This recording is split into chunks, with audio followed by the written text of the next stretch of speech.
morning. Good morning. So here we are, back again, starting Monday. This is Shami. This is my friend Norman. Hi. So first of all, a big shout out to everyone who managed to complete their whole month of not doing whatever they were doing, if that was smoking, drinking or whatever. So well done, that's well done.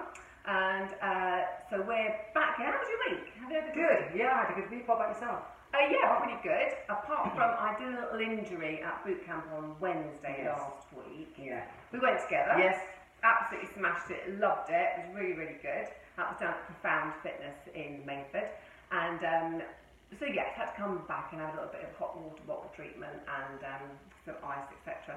That was all good. But then we had friends and commitments over the weekend, which was really nice. Lovely. Yeah, it's great. But it did mean that I've got out of my little habit of doing all the things that I normally do, which is going to the gym and going to a boot camp, doing whatever I normally do. And all of a sudden I found myself this morning not really being in the swing. We've talked about momentum before, and oh my God, it's so quick to lose it. Like just 5 days of not going, all of a sudden this morning you can go from a routine to nothing. And that is where you have to and you have to refocus. We have to refocus and you have to dig a bit deeper. And it's particularly this morning, there's a few things didn't really go my way last week. So, it just takes a cancelled lunch date or, maybe, I don't know, a job application that didn't go well or whatever it is happens in our lives. Externally, what we're dealing with, externally. But of course I just go completely into self-sabotage mode. I'm like, right, that's it, I'm rubbish, I'm a rubbish person, everything's awful. People are saying all these things about, I don't know. And I just went into a bit of a negative spin. And then because I wasn't exercising either, because that gets rid of the adrenaline, that pumps up the adrenaline. My high comes from going to the gym. So I've got no highs and I've got these rejection, disconnection things going on, which put you into, not a very good mood. So I was a bit of a bed hugger this morning, and I thought, you know what, we know this, Shami and I. We know that doing this thing, talking to you guys out there, actually got my ass out of bed this morning. And it helps. We're doing starting Monday. We're going to be doing a video. Yes, and not just that. Even doing this, we're actually facing our own issues that we have, because we both have got our own issues on a daily basis. Absolutely. Everyone wakes up with their own set of obstacles and milestones that you've got to get through. And it's just about being in a positive place to deal with what you've got. And that's why I say. But now, do you know what? Now, after I've been to the gym, I've got my amazing. I've been amazing. It's been amazing. Yeah. Really glad to be here, sitting with Shami, doing this thing this morning. Re-evaluated all the things that happened last week, and I'm good with it. And it'll all get dealt with, and that's great. But then we started talking about how we kind of get disconnected, and that's not good for your well-being, and that sense of rejection it is not good for your well-being. You started telling me about how you felt about raising your children. Yes, because I'm single parent, so I'd spent a lot of time with the children, after school, football clubs, everything. Every parent does it, so I'm not going to go into it. But as they got to teenagers, it wasn't the same. And you know what? It actually, at the time, I didn't realise. I was working, coming home, they were coming from school, picking them up, but the picking up stopped because when they get to teenagers, they don't want you to pick them up. No, they don't. So they just turn up at home, and before they were, they come in and they want to talk, and you're there. And it's a relationship that you don't realise as a parent. You're very close. But they get to the teenage years, and like every parent says, the teenage years are the worst. Boy. They're hard, aren't they? Because your child they've got their hormones are changing, and then they've got, I don't want to talk too much about the phones either, but they've got the phones. We don't focus on what our children are actually dealing with on a daily basis. We focus on being a parent and how it should be right. And I actually realised, am I doing this right? Okay. So I went back. What did you do? I started sitting down with them, making them watch something with me, because otherwise everyone, you get to a certain point, everyone wants to go in their own room and watch whatever they want. So watching TV, music. Okay. I've ended up liking Stormzy, Paige, and Billie Eilish. so good. So when they come home now, we actually, and then you have to tell them as well, you know, be honest with your child. I started telling my children, oh, I did this when I was a teenager, and they'll go, what?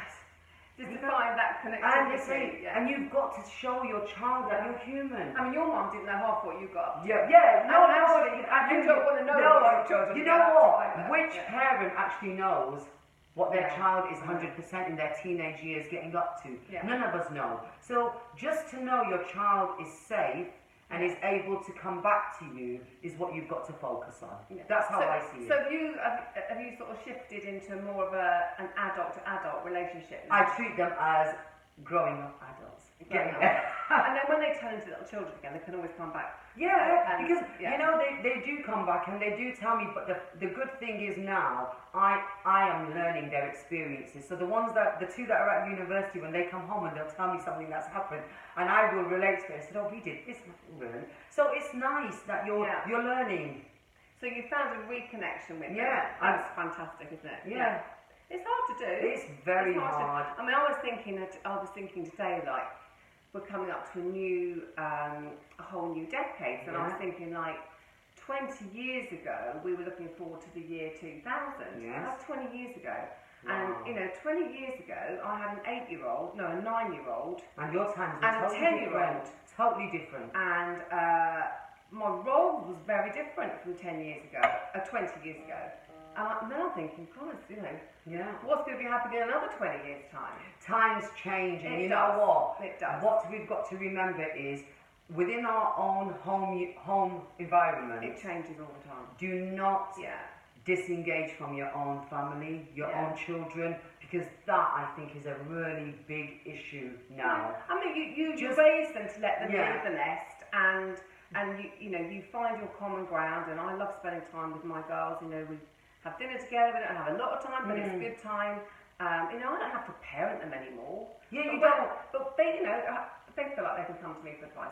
I hope, or their dad. Whoever. But the fact that you just maintain a healthy relationship with your child. Yeah.